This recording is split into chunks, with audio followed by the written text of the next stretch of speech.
Welcome back to our video module on dynamics. Let's pick up where we left off. In our previous module, we identified what the unit vectors were in polar coordinates.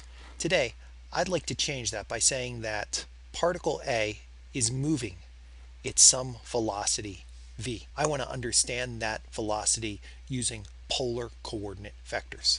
Let's scroll up for a moment.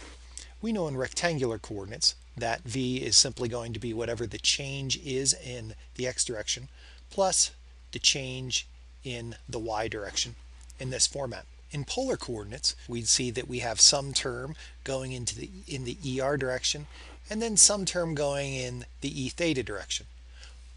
If we wanted to write that mathematically, we'd simply say that v equals the change in the radius in the ER direction. So if there's any change in the radius, we know that's going in the ER direction. So that could be r dot ER. And then we want to figure out the component of the velocity in this direction. Well, that's the tangential velocity right here. And we know that the tangential velocity is r omega or r theta dot E theta. So here we have the velocity of a particle in polar coordinates.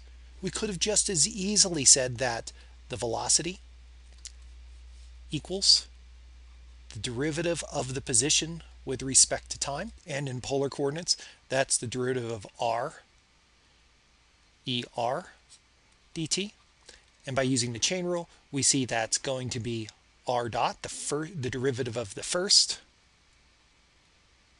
times the second plus the first times the derivative of the second. So the derivative of ER with respect to time is the change of ER with respect to time. The change is only going to go in the perpendicular direction. That is how it is changing. It's not changing in magnitude, it's only changing in direction.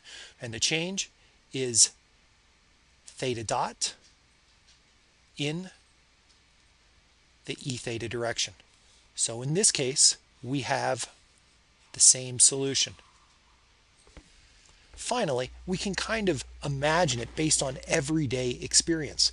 In everyday experience, choose any object that's moving on the horizon. Let's say it's a car moving in this direction. You can sense that you have some sort of component of that velocity moving towards you and away.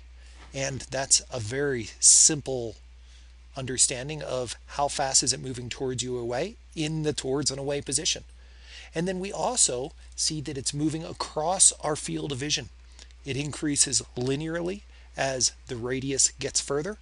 And while we may have a little bit of a less of a feel for this, if we remember our tangential velocity equation, we know that this would be the final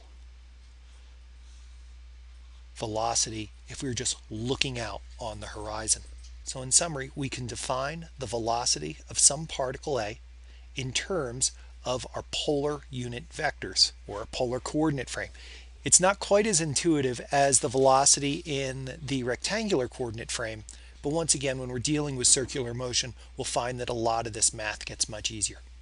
I hope this gives you a good feel for velocity in the polar coordinate frame, and I would encourage you to take some time and review each of these terms as they'll become more and more important, especially as we look at acceleration in the next video.